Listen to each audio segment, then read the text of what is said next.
Meus irmãos amados, quero convidá-los a abrirem a palavra de Deus no Evangelho de João, capítulo 6. E quero meditar com vocês sobre uma experiência tremenda que os discípulos e uma multidão que eles tiveram com o Senhor Jesus.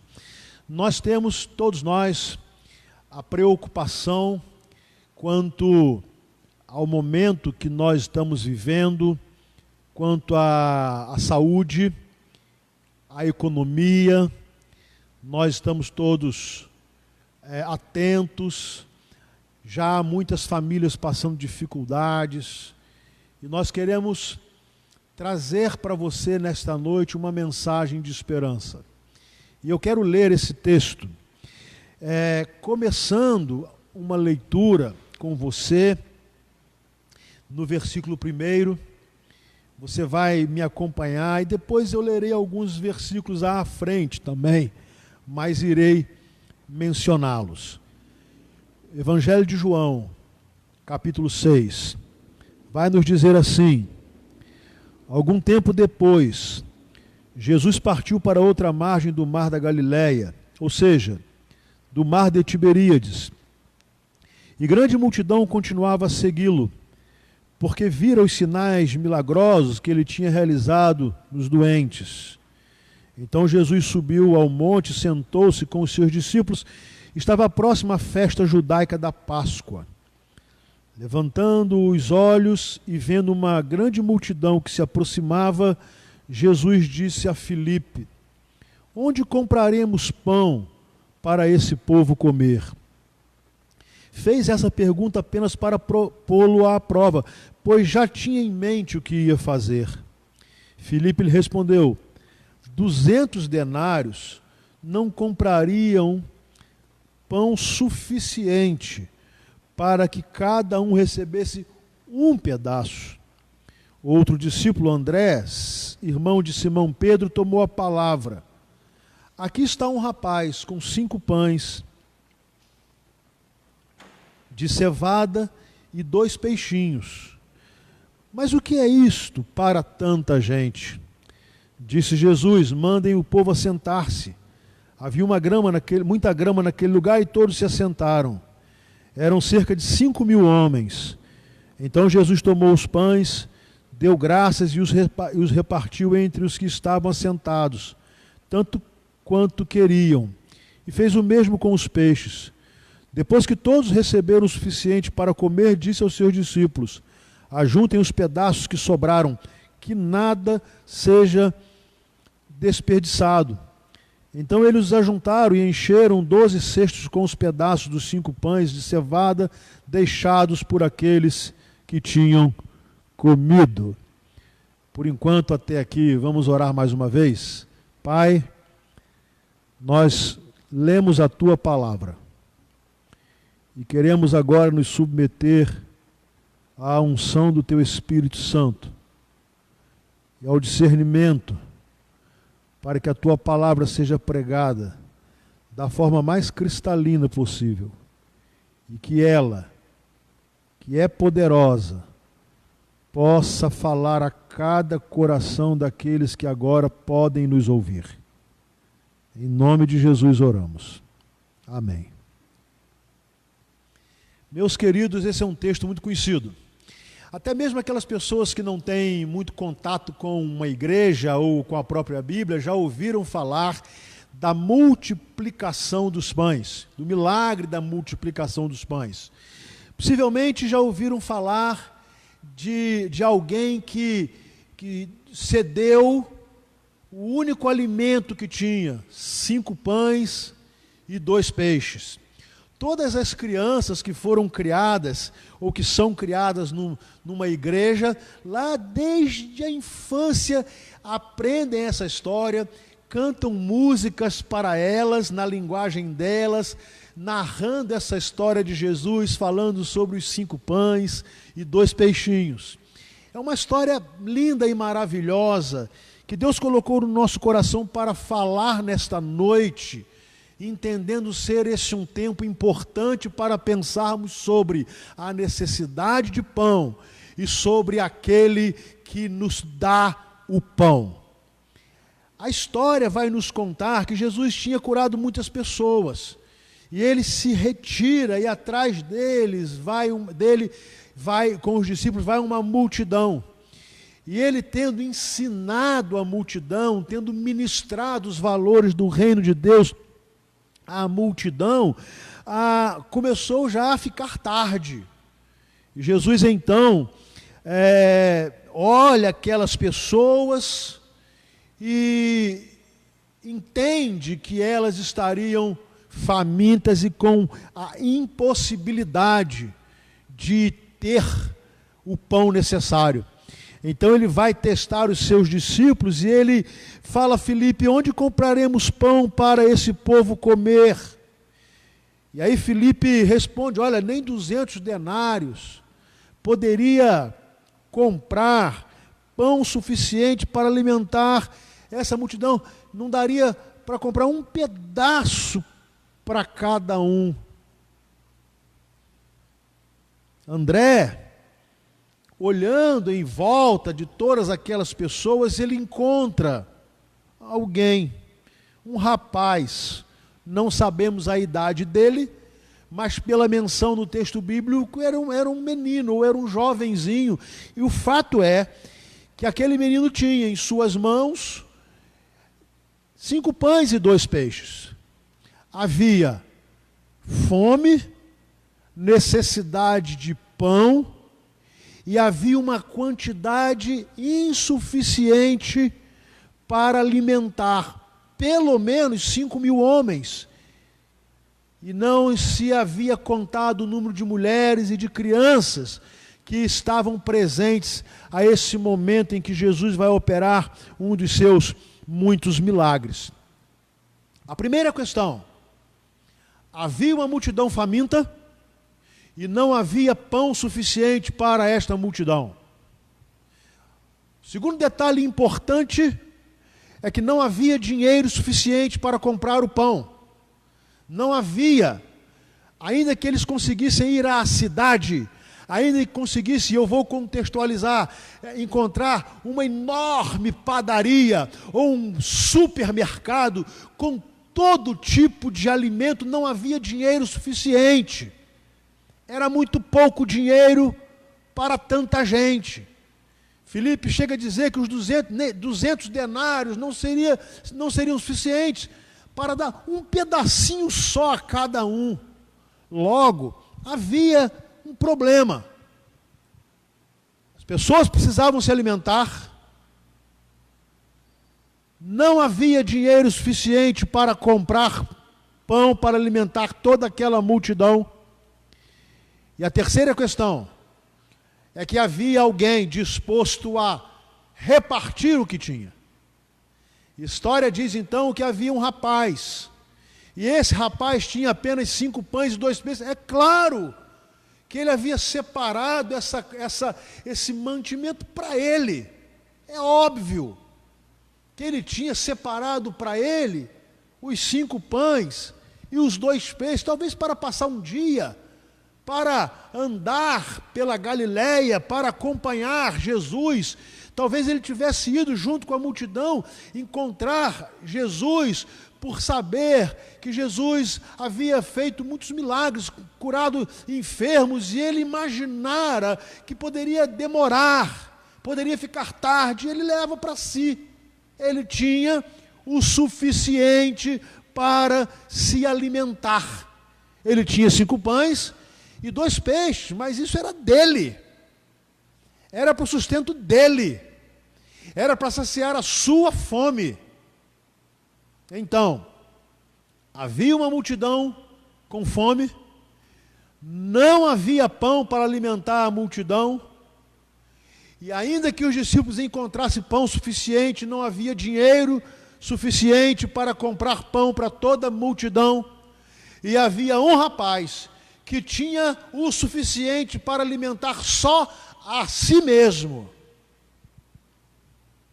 Mas a palavra do Senhor diz que Jesus então vai conduzir esse processo de transformação, um processo maravilhoso. Ele disse, olha, mande que a multidão se assente. Eles ficaram sentados ao relento.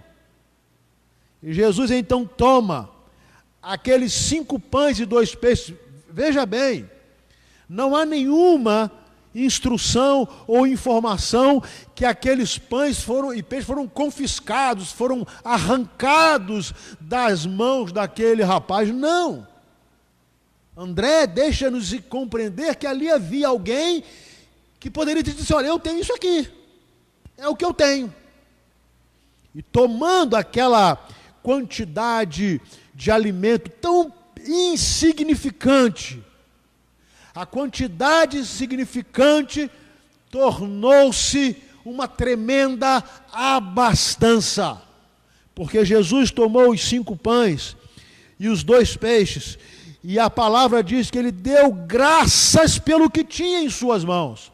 Ele agradeceu por aquela pequena quantidade, agradeceu pela liberalidade dos donos daqueles pães e peixes, e ele ora sobre os pães e sobre os peixes.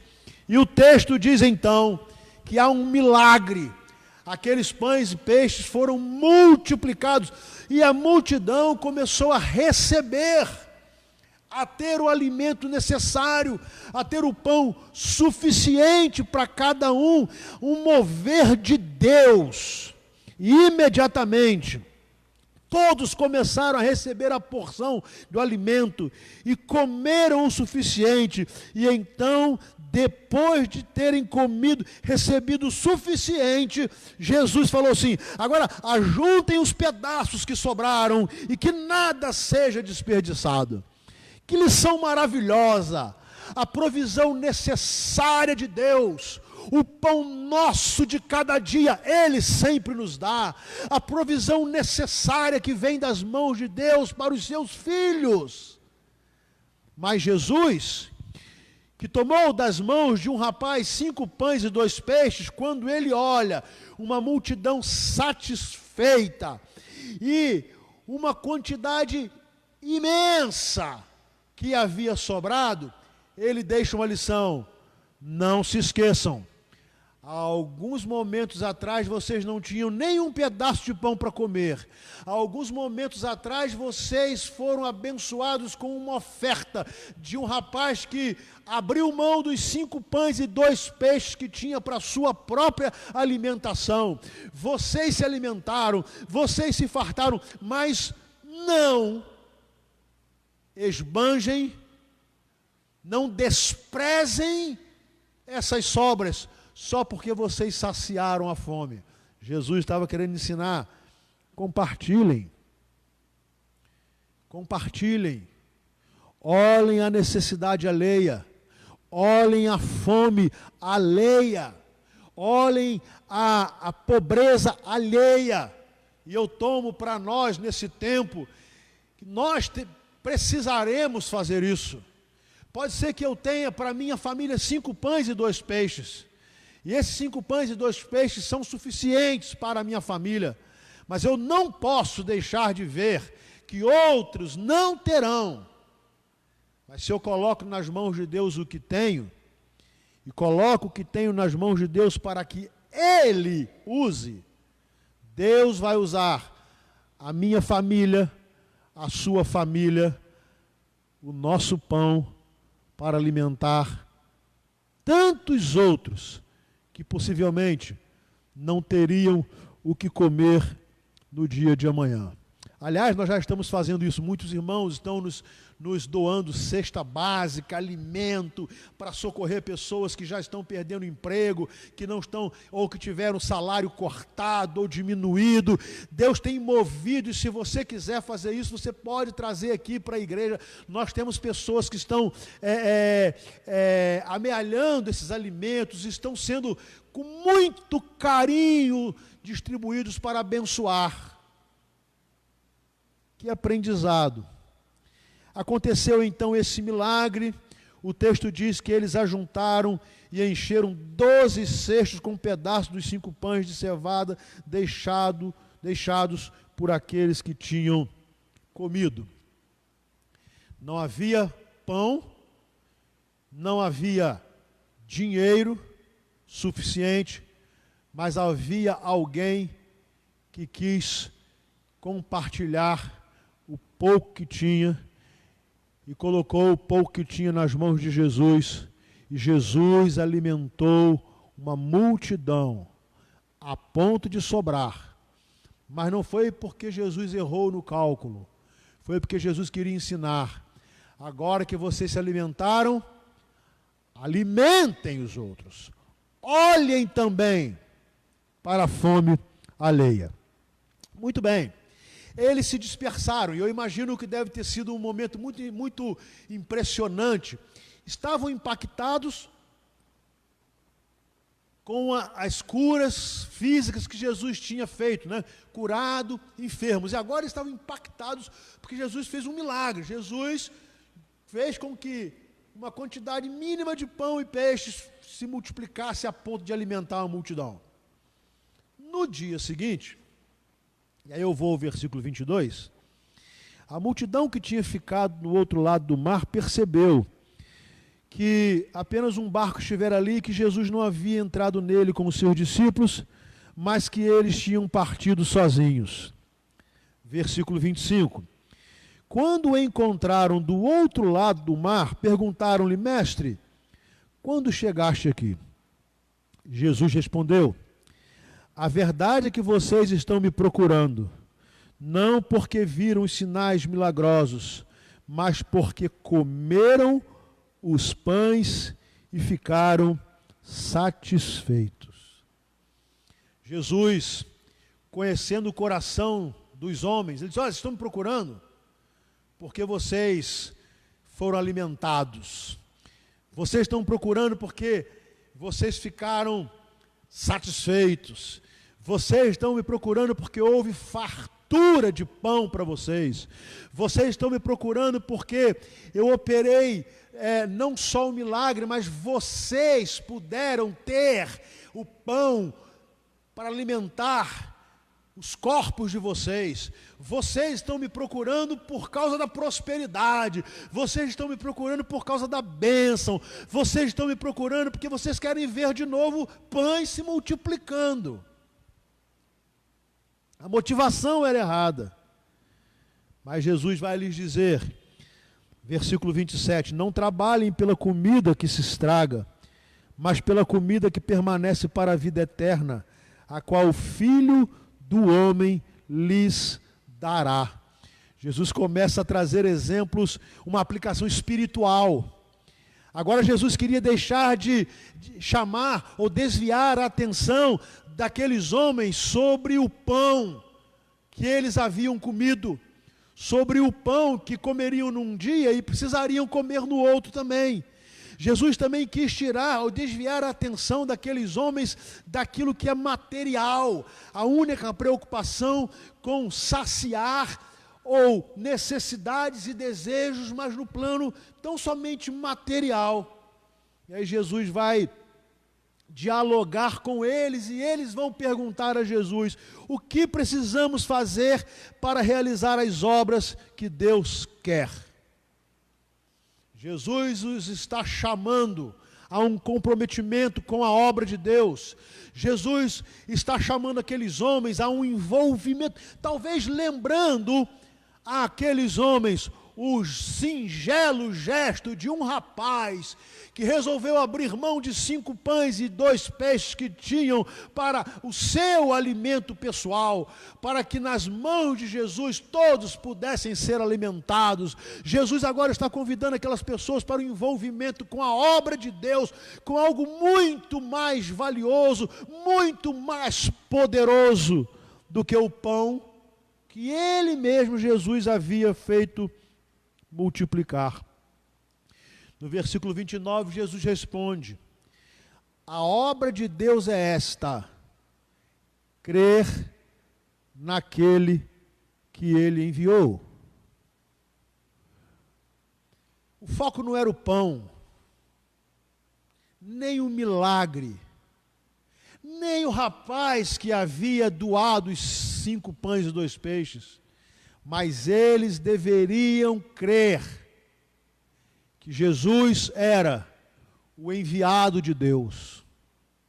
Esta é a obra de Deus. Crer naquele que Ele enviou. Esta é a verdadeira e a maior obra que Deus quer fazer na vida das pessoas. Esse é o maior milagre. Um milagre maior do que curar as enfermidades físicas. Um milagre maior do que saciar a nossa fome, do que ter pão na nossa casa todo dia. Um milagre maior do que providenciar para nós, nesse momento de crise, o alimento necessário para cada dia. Um milagre muito maior é o milagre espiritual que Deus quer fazer na sua vida. É o milagre espiritual que Ele pode fazer na sua vida. Então, a obra de Deus é esta: que você creia naquele que Ele enviou. E como eles estavam, os homens, muito focados nos milagres, eles perguntaram a Jesus, versículo 30, que sinal milagroso mostrarás para que o vejamos e creiamos em ti? Que farás? Impressionante como, e hoje não é muito diferente, as pessoas sentem necessidade de ver algo tão sobrenatural para que possam crer em Deus. Quase que querem fazer uma barganha com Deus. Não entendem a obra de Deus. Que sinais! Olha, imagine você, Jesus já tinha curado pessoas enfermas, Jesus já tinha transformado pães e peixes multiplicado para alimentar uma multidão até sobrar, e eles ainda queriam mais. Que sinais, mais um sinal. Por isso eu digo a você, cuidado com essas ofertas de sinais, de milagres. Ninguém vai procurar Jesus pela motivação correta, se o seu único interesse for milagres, e milagres, e milagres, e milagres. Não, porque não é esta a obra de Deus. Deus pode fazer milagres, e faz, e pode não fazer. Mas há uma coisa que Deus quer que você entenda: que o grande milagre é o milagre espiritual que Ele deseja fazer na sua vida. Bom, esses homens tentando dialogar com Jesus, eles vão trazer ou apresentar a Jesus um exemplo que Jesus já conhecia. Eles vão dizer assim, e aí está registrado no versículo 31, os nossos antepassados comeram o maná no deserto, como está escrito, Ele lhes deu a comer pão dos céus. Eles estavam lembrando da peregrinação do povo de Israel ao sair da escravidão do Egito, que durante 40 anos Deus alimentou aquele povo com maná, o pão do céu, a comida que vinha da mão de Deus. Mas Jesus vai responder a eles.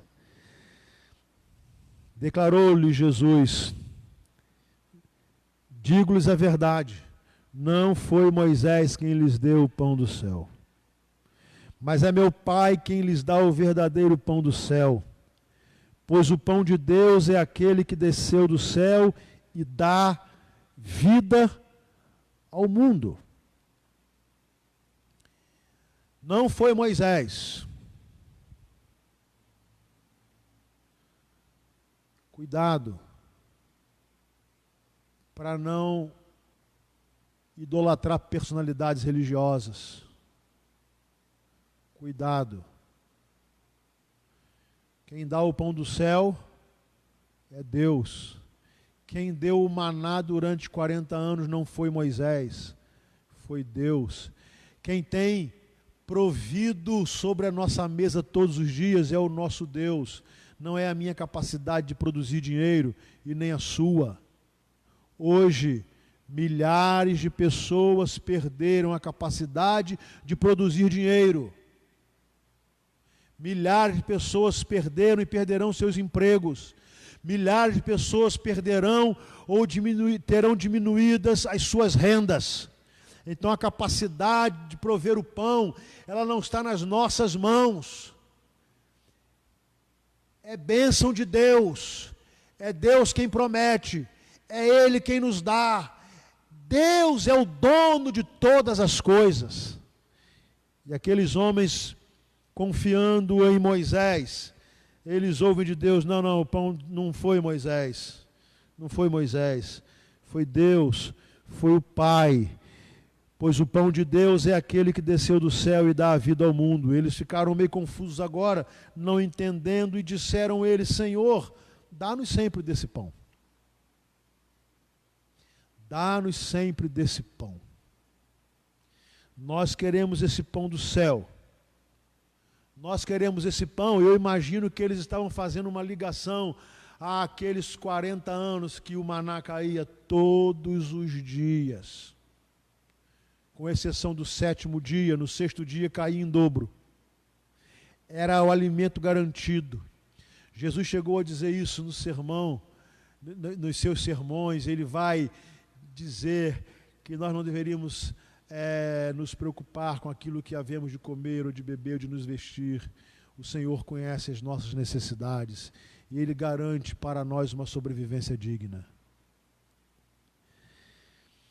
Ainda não entendendo muito bem o que Jesus estava ensinando, Jesus lhes declara: eu sou o pão da vida.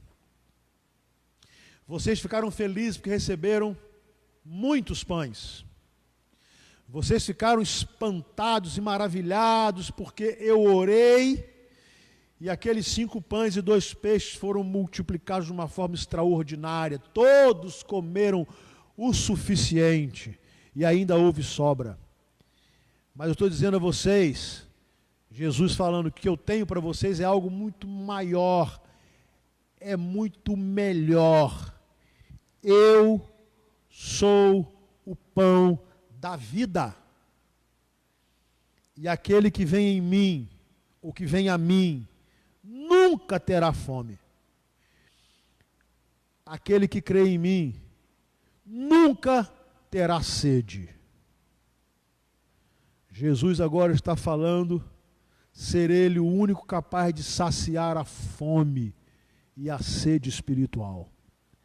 Como muito bem disse o extraordinário escritor russo Fyodor Dostoiévski: todo homem carrega no seu coração, ou tem no seu coração, um vazio do tamanho de Deus. Ou o grande sábio Salomão, escrevendo o seu magnífico livro de Eclesiastes: o homem tem em si o anseio pela eternidade.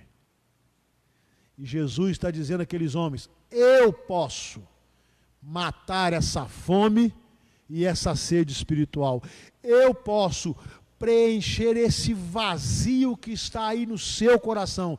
Eu sou o pão da vida, e aquele que vem a mim nunca terá fome. Aquele que crê em mim nunca terá sede. Todo milagre realizado por Jesus tinha um propósito maior do que prolongar mais alguns anos a vida de alguém, curar uma enfermidade, resolver um problema material. Todo milagre feito por Jesus era uma espécie de ensino sobre o que ele queria fazer na vida espiritual. Jesus, quando curava enfermidades, ele queria nos ensinar que quando chegarmos na presença de Deus, não teremos mais enfermidades. Jesus, quando ressuscitou Lázaro, ele não queria apenas dar mais alguns anos de vida a Lázaro, ele queria ensinar a todos que estavam ali que ele daria a vida eterna. Jesus, quando aliviou o sofrimento das pessoas, ele não queria apenas que elas parassem de chorar por alguns dias, ou alguns meses, ou alguns anos, mas já queria lhes ensinar que a grande promessa do fim de todo sofrimento, descrito no livro de Apocalipse, capítulo 7, e Deus enxugará dos nossos olhos toda lágrima. Jesus estava exemplificando. Jesus, quando mata essa fome de pão, e de peixe, ou a sede de água. Ele não estava apenas querendo que as pessoas tivessem uma satisfação imediata, porque eles precisariam comer pão no dia seguinte, beber água no dia seguinte, mas Jesus estava dizendo: eu vou saciar a fome espiritual de vocês, e só eu poderei fazer. Eu saciarei a sede espiritual de vocês, e só eu poderei fazer. E quem vem a mim, e quem crê em mim, nunca terá fome, e nunca terá sede. Cristo satisfaz, aleluia.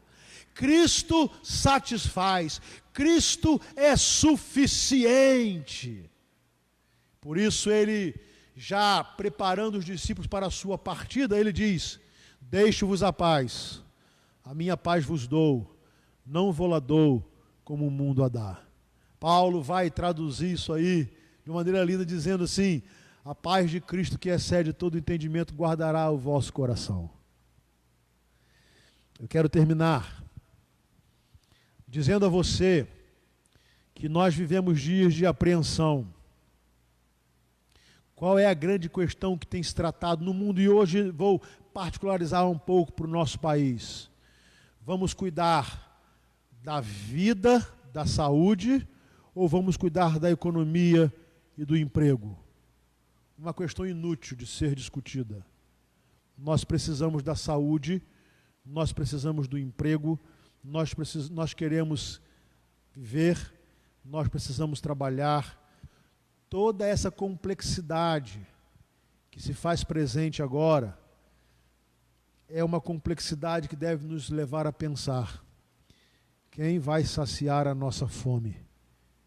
Quem vai matar a nossa sede?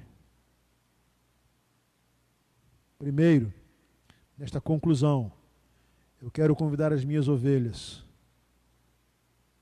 a olharem para as suas despensas, para que possam ver se ali não tem 5 pães e 2 peixes. E se no seu coração não há um desejo tremendo de repartir com quem não tem. A segunda coisa que eu quero falar com as minhas ovelhas é que Deus tem nos abençoado, e tem. Não é para estarmos com as sobras esbanjando. Deus está dizendo o seguinte: vocês têm o suficiente. Agradeçam, mas olhem também para aqueles que nada têm. Eu quero falar com você que hoje está muito ansioso e preocupado com o seu emprego, com o seu salário, ou já com a falta deles. Deus vai abrir a porta. Deus vai usar pessoas e até sistemas para que haja o pão na nossa casa. Mas que isso sirva para mim e para você de lição, que nós não somos autossuficientes, que nós, na verdade, não podemos garantir o pão de cada dia na nossa mesa. Um vírus pode fazer com que esse pão cesse, mas Deus vai nos dar o pão. Mas também quero, nessa conclusão, dizer a você que o que Deus tem a te oferecer é algo de valor muito maior do que o pão, o peixe. Deus tem para te oferecer a vida eterna. O que Ele quer te oferecer é saciar a sua fome espiritual. Sabe esse vazio que você tem no seu coração? O vazio do tamanho de Deus, que o trabalho não preenche, que a psicologia não preenche, que a filosofia não preenche, que a ciência não preenche e que a religião não preenche. Esse vazio do tamanho de Deus só pode ser preenchido por Jesus. Ele é o pão que desceu do céu. Ele é o pão da vida. Se você crer nele como o enviado de Deus, o seu Salvador, ele vai saciar a sua fome e vai matar a sua sede. Você não precisa ficar atrás de milagres, de curandeiros, de milagreiros. Sejam eles de qualquer segmento religioso, inclusive evangélico. O pão que você precisa procurar para matar a sua fome e a água que você precisa procurar para matar a sua sede chama-se Jesus. Que Deus abençoe a sua vida. Entrega o teu caminho ao Senhor. Confia nele e o mais ele fará. Lance sobre ele toda a sua ansiedade, porque ele cuidará de você. Mas, sobretudo, encontre o pão e a água da vida. Jesus, o Filho de Deus. Que Deus nos abençoe.